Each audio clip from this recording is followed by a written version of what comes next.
Halo, Assalamualaikum warahmatullahi wabarakatuh. Ketemu lagi dengan saya Datu Pandan.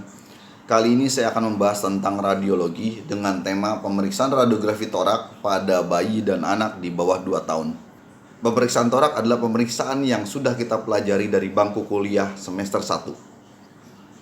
Yang kedua, pemeriksaan torak secara statistik merupakan pemeriksaan terbanyak yang dilakukan di radiologi. Dan keistimewaan yang lain untuk pembahasan kali ini adalah kita akan membahas tentang pemeriksaan torak pada anak, bayi, dan anak di bawah umur 2 tahun. Saya akan membahas tentang pemeriksaan radiografi torak pada bayi dan anak di bawah 2 tahun. Rongga torak terdiri dari tulang sternum, 12 pasang tulang koste, dan 12 tulang vertebrae thoracalis. Ini gambarnya. Jadi, ini kostenya, ini sternumnya, dan yang paling belakang ini daerah vertebrae thoracalis. Kita lanjut. Di dalam rongga torak ternyata ada sistem pernapasan, paru-paru, kemudian di sini disebutkan batas atas apeks paru dan batas bawah diafragma. Ada sistem kardiovaskuler, ada jantung di situ, ada sistem limfe, dan ada usafagus. Oke, ini gambarnya secara sistem pernapasan dari laring, kemudian ke trakea, kemudian berpecah di daerah di karina namanya titiknya, kemudian bercabang menjadi main bronkus atau bronkus utama, kemudian lanjut lagi ke daerah-daerah selanjutnya. Yang penting kita ketahui juga adalah bahwa paru secara pembagiannya terdiri dari 3 lobus di paru kanan dan 2 lobus di paru kiri. Klinis apa aja sih yang ada ketika kita diminta untuk melakukan pemeriksaan torak? Pasien hendak dioperasi, terutama untuk pasien anak. Kemudian adanya ISPA, infeksi saluran pernapasan atas. Bisa jadi dikarenakan adanya corpus alienum, pleura effusion, pneumotorak, atresia usapagus, penyakit paru-paru kronis, kemudian bisa jadi aspirasi mekonium pada bayi, bisa jadi karena ada pos pemasangan intubasi atau pos ETT, kemudian pos PICC, peripheral insert central catheter. Seperti yang ada di gambar sini, ini pasien dengan pneumotorak. Untuk gambar yang di sini adalah pasien dengan pneumonia. Terus bagaimana sih teknik pemeriksaan torak pada bayi atau pada anak 2 tahun di ruang radiologi? Teknik pemeriksaannya pertama, PP ini posisi pasien. Posisi pasien yang jelas supine atau tidur. Ketika kita berbicara pemeriksaan torak pada bayi dan anak di bawah 2 tahun, maka diperlukan fiksasi.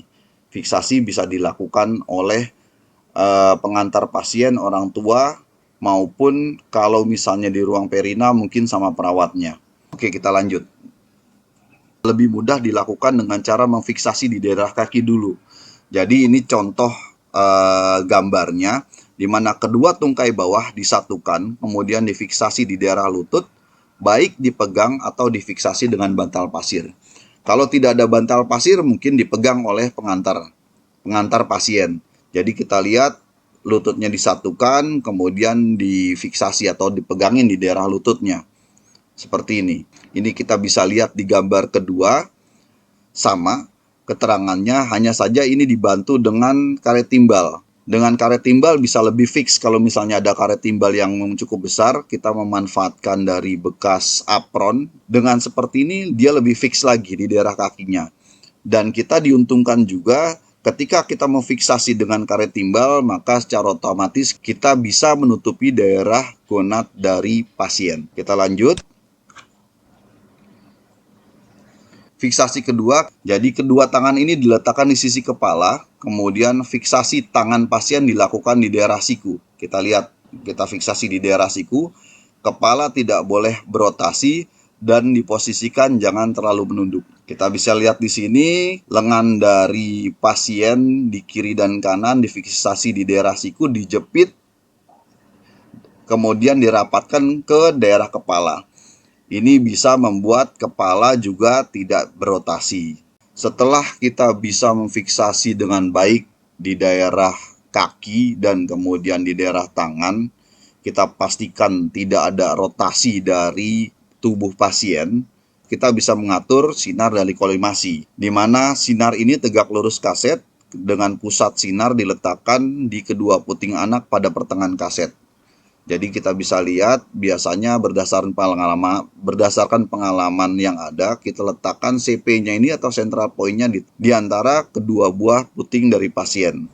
Setelah selesai semua, maka dilakukan eksposi ketika pasien full inspirasi. Khusus buat pasien anak, berdasarkan pengalaman, kita biasanya melihat dulu tuh perutnya bayi, dia akan biasanya perutnya akan naik, kemudian turun, naik, kemudian turun. Nah, ketika perutnya naik atau mengembang itu kita lakukan expose. Dengan demikian kita akan mendapatkan gambaran full inspirasi dari pasien anak. Setelah dilakukan pemeriksaan, maka kita lanjut kepada hasil gambaran. Hasil gambaran ini untuk pasien anak dan pasien bayi memiliki kriteria gambaran sebagai berikut. Yang pertama, tampak gambaran full inspirasi dengan batas bawah paru mencapai daerah. Di sini disebutkan di buku KC Clark bahwa umur 0 sampai 3 tahun ini dikatakan optimum inspirasi. Yang menjadi patokan adalah daerah bawah paru mencapai IGA ke-6 depan atau IGA ke-8 belakang. Untuk anak 3-7 tahun, sama ini, IGA ke-6 depan, IGA belakangnya mencapai IGA ke-9. Sedangkan pada umur 8 tahun, untuk IGA depannya masih IGA ke-6, sedangkan IGA belakangnya IGA ke-10. Kita bisa lihat di sini, ini gambaran foto torak anak atau torak bayi. Kita bisa hitung, kalau IGA depan yang sebelah sini, maka kita coba hitung IGA depannya. IGA 1, kemudian 2, 3, 4, 5, 6. Ini bahkan sampai 7. Jadi maksimum inspirasi. IGA belakangnya 1, 2, 3, 4, 5, 6, 7, 8, 9. Dia mencapai IGA ke-9. Dengan demikian bisa dikatakan bahwa foto pasien ini atau foto pasien torak ini dia full inspirasi. Ada kemiringan atau tidak ada lordosis, jadi tidak ada kemiringan maupun di sini bukan atau maupun lordosis dari gambaran foto torak. Kemudian bagian tepi rongga torak harus tercakup, tidak boleh terpotong, mencakup kedua bahu dan tulang rusuk, tetapi tidak melebihi gambaran sepertiga proximal humerus. Jadi kalau misal melebihi gambaran proximal humerus di sini karena batasnya bulat sepertiga proximal humerus di sini. Kalau misalnya kelebihan, ya maka dianggap kolimasinya terlampau lebar. Kemudian batas apeks paru tidak terpotong, tampak batas diafragma dan sudut sinus costophrenikus tervisual dengan baik.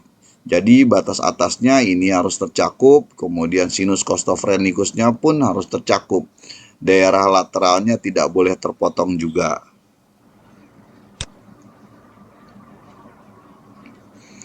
Kriteria gambaran selanjutnya, tampak gambaran pola vaskuler di 2/3 pusat paru-paru. Jadi ini harus tampak nih gambaran pola vaskulernya. Kemudian tampak trakea dan bronkus mayor. Ini terlihat trakeanya secara samar dan bronkus mayornya pun terlihat secara samar. Yang menjadi beberapa catatan ketika kita melakukan pemeriksaan torak pada bayi maupun anak di bawah 2 tahun adalah pertama, pastikan benar pasien. Jadi harus kita cek dulu nih. Ketika pasien masuk kita cek namanya siapa, kemudian benar enggak pasiennya, kemudian umurnya juga dicek, tanggal lahirnya dicek. Ini untuk memastikan bahwa yang kita periksa adalah benar pasien tersebut. Sebelum dilakukan pemeriksaan, disiapin dulu nih alat-alatnya nih.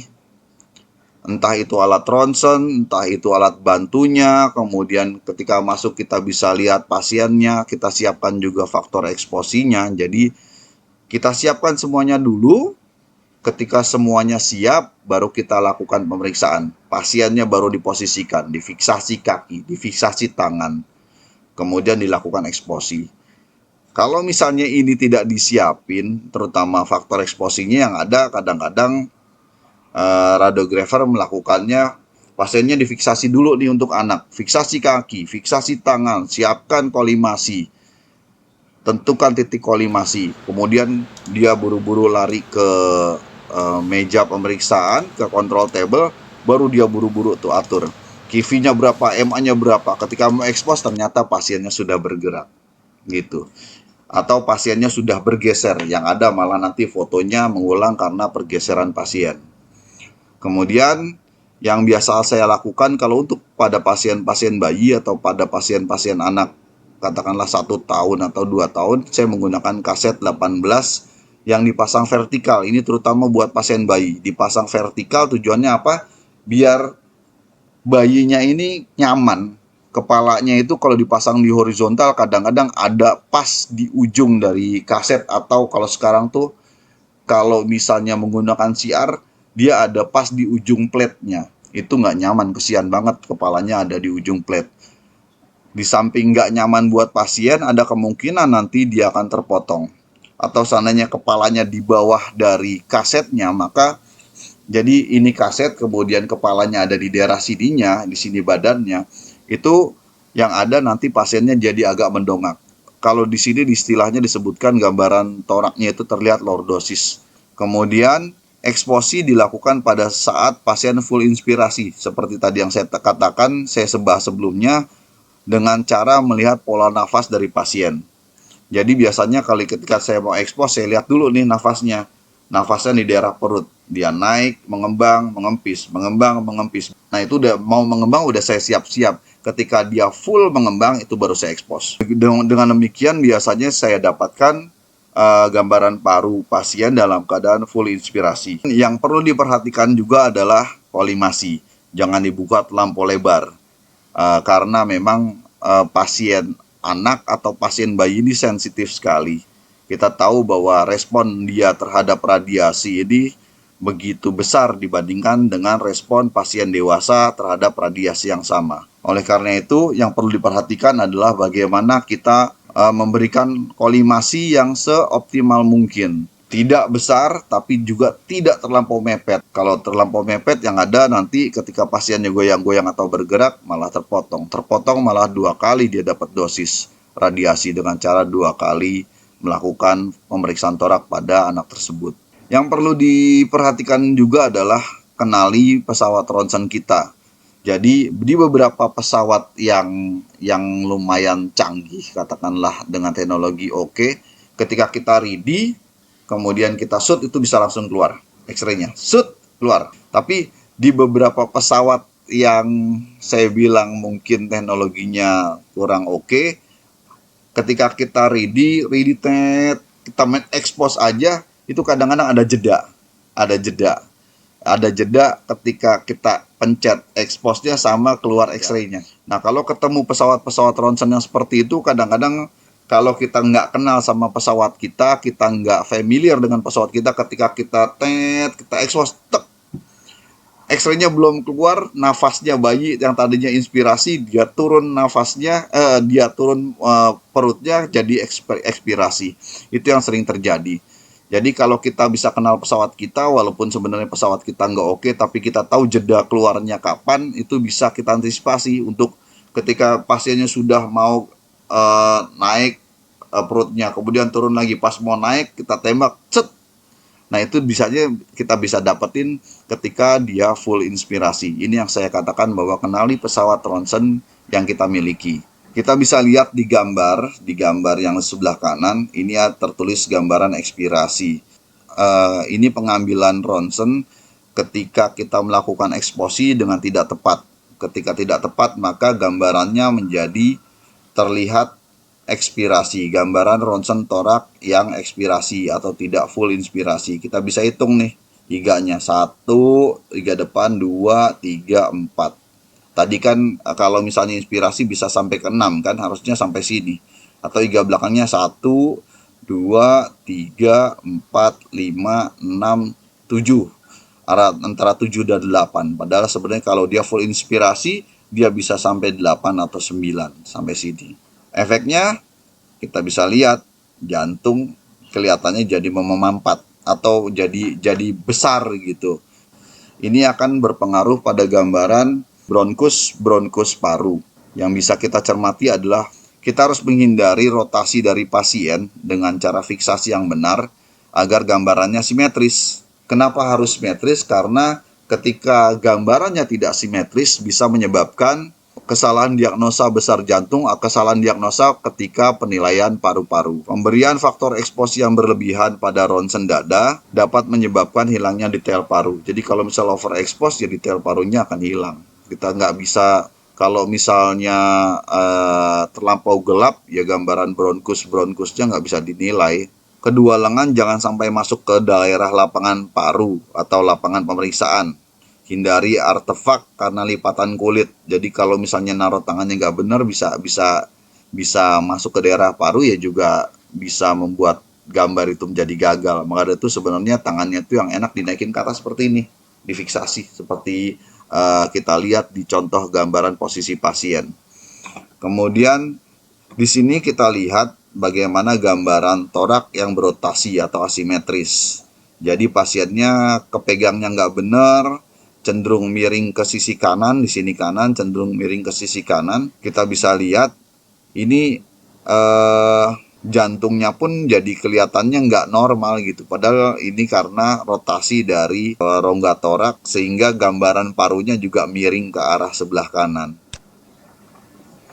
Oke, ini daftar pustaka yang mungkin bisa teman-teman lihat, kemudian bisa teman-teman jadikan rujukan ketika kita melakukan pemeriksaan torak. Ada prinsip untuk anatomi dan psikologinya, kemudian ini Vitita Merrill ketiga, kemudian ada di buku KC Clark juga ada, kemudian di buku HRDM Boyens, buku pediatrik radiografi. Di Vinita Merrill pertama juga ada pembahasan tentang pemeriksaan torak. Jadi ini yang bisa dijadikan rujukan buat teman-teman untuk lebih mempelajari bagaimana pemeriksaan torak pada bayi maupun pada anak di bawah 2 tahun. Demikian dulu dari saya. Semoga ini bermanfaat. Nantikan pembahasan tentang foto torak selanjutnya, terutama torak anak, karena ini baru edisi pertama. Kasih subscribe-nya jika ini bermanfaat. Terima kasih atas perhatiannya. Wabillahi taufik wal hidayah. Wassalamualaikum warahmatullahi wabarakatuh.